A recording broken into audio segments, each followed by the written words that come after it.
अभी यहाँ पर संत महात्माओं का जमावड़ा हुआ करता था, साधु संत महात्माओं की महफिल सजा करती थी, लेकिन आज पूरी तरह से यहाँ की गलियाँ सूनी हो गई हैं। यहाँ पर आपको दो नदियों का मिलन देखने को मिल जाएगा। ये देखिए दोस्तों, यही वह त्रिवेणी संगम है जहाँ पर श्रद्धालु संगम में आशा की डुबकी लगाने के लिए पहुँचते हैं।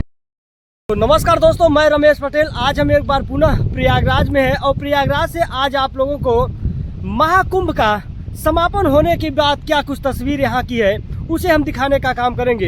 दोस्तों, आपको बताना चाहेंगे कि महाकुंभ के दौरान बहुत सारे तंबुओं की ऊंची ऊंची बिल्डिंग इमारतें यहाँ पर बनाई गई थी, लेकिन महाकुंभ समापन के बाद यहाँ का क्या कुछ परिदृश्य में बदलाव हुआ है, आज उसकी विभिन्न तस्वीर हम दिखाने वाले हैं। तो आइए सफर की शुरुआत करते हैं और दिखाने का काम करते हैं।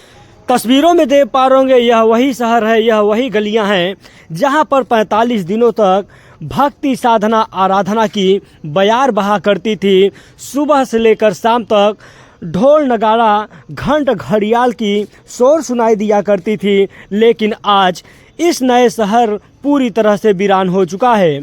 उत्तर प्रदेश का 76वां जिला पूरी तरह से जमींदोज हो चुका है। बड़ी बड़ी तंबुओं की बिल्डिंगें अब धराशायी हो चुकी हैं। जिस शहर में करोड़ों की संख्या में लोग प्रयागराज में पहुंचकर इसका साक्षी बने थे, अब वह सभी अपने अपने गंतव्य की ओर प्रस्थान कर चुके हैं। तो देख पा रहे होंगे, हर तरफ अब आपको सिर्फ कूड़ा कबाड़ा ही देखने को मिलेगा। जिस बड़े संत महात्माओं के शिविर का यह हाथी घोड़ा शोभा बढ़ाने का काम करते थे और जो भी श्रद्धालु किसी भी शिविर में प्रवेश करते थे, पहले इन पुतलों का पूजा अर्चना किया करते थे, लेकिन आज की स्थिति में यह भी पूरी तरह से धूल में समाहित हो रहे हैं। अब इन्हें भी कोई ना तो पूजा करने वाला है और ना ही इन्हें कोई पूछने वाला है।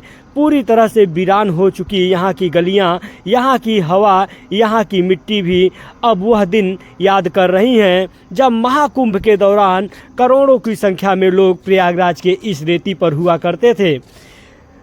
देख पा रहे होंगे, पूरी तरह से सामानें यहाँ पर बिखरी हुई हैं और जो भी कार्यदायी संस्था है अपने अपने तरीके से कार्य को आखिरी पड़ाव तक ले जाने का काम कर रहा है। यानी कि जो भी सामान यहाँ पर बिखरे हैं उसे उठाकर उचित स्थान पर ले जाने का काम कर रहे हैं। सामने आपको शास्त्री ब्रिज देखने को मिल जाएगा और यहाँ पर कुछ संतों का बनाया गया शिविर भी देखने को मिल जाएगा। जो अंदर का सिरा है वह पूरी तरह से टूट चुका है। जो बाहरी का परिक्षेत्र है, जो मुख्य द्वार है, उसकी कुछ ढांचा अभी भी आपको देखने को मिल जाएगा। तो दोस्तों, देख पा रहे होंगे, यह वह वीआईपी घाट था जहाँ पर देश के प्रधानमंत्री या फिर देश के जो भी वीआईपी लोग थे वह सभी इसी घाट पर आते थे और इसी घाट से होकर सामने आपको दिख रहा त्रिवेणी संगम, वहाँ पर जाने का काम करते थे। त्रिवेणी संगम का जो वातावरण है, वहाँ का जो माहौल है दोस्तों, वह प्रतिदिन वहाँ पर लोगों की भीड़ भाड़ अधिक देखने को मिलती है।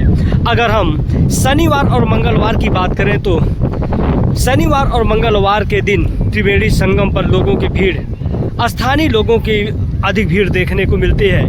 यानी कि शनिवार और मंगलवार को मान्यता है कि जो भी व्यक्ति लेटे हुए बंधुआ पर जाकर निशान का चढ़ावा करते हैं, उनकी प्रत्येक मान्यताएं पूर्ण होती हैं। यही कारण है कि त्रिवेणी संगम पर शनिवार और मंगलवार के दिन अन्य दिनों के अपेक्षा भीड़ अधिक देखने को मिल जाती है। तो यहाँ पर देखिए, पूरी तरह से जहाँ पर 45 दिनों तक करोड़ों की संख्या में लोगों की चहलकदमी हुआ करती थी, करोड़ों की संख्या में श्रद्धालुओं का भीड़ भाड़ हुआ करता था, अब वह पूरी तरह से वीरान हो चुका है। हालांकि इक्का दुक्का लोग आपको यहाँ पर चलते फिरते और गंगा और यमुना के पावन पवित्र स्थल संगम में स्नान करते हुए जरूर देखने को मिल जाएंगे, लेकिन करोड़ों की अपेक्षा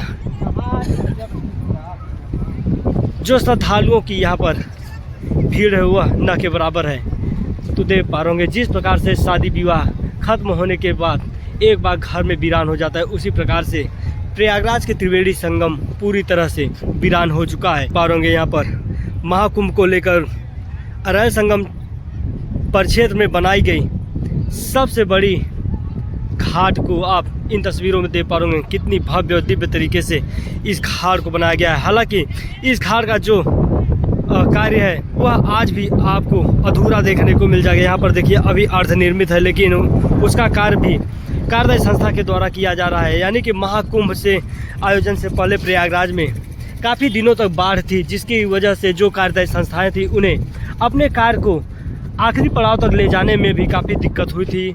तो यहाँ पर देखिए लोगों की जो संख्या है वह न के बराबर देखने को मिलेगी। आपको सामने गंगा यमुना और सरस्वती का वह त्रिवेणी संगम देखने को मिलेगा, जहाँ पर श्रद्धालु हमेशा आने के लिए बेताब रहते हैं। तो देखिए दो नदियों का मिलन आपको यहाँ पर देखने को मिल जाएगा और साफ तौर पर यह नदियों का जो संगम है वह आपको तस्वीरों में भी देखने को मिल जाएगा। दोस्तों इस तरफ की बात करें तो इस तरफ से जो नैनी की तरफ से आने वाली माँ यमुना की लहरें आपको देखने को मिल जाएंगी, जबकि सामने आपको झूसी पर क्षेत्र यानी कि फाफामऊ की तरफ से आने वाला आपको गंगा की धारा और यहाँ पर आपको दो नदियों का मिलन देखने को मिल जाएगा। ये देखिए दोस्तों, यही वह त्रिवेणी संगम है जहाँ पर श्रद्धालु संगम में आस्था की डुबकी लगाने के लिए पहुँचते हैं। यहाँ पर देखिए VIP घाट है, जो महाकुंभ को ध्यान में रखते हुए VIP लोगों के लिए यह तैयार किया गया था, जो आज की स्थिति में पूरी तरह से वीरान है। हालांकि जो श्रद्धालु प्रयागराज में नहीं पहुँचे थे वह आज भी इक्का दुक्का करके श्रद्धालु आपको प्रयागराज में देखने को मिल जाएंगे।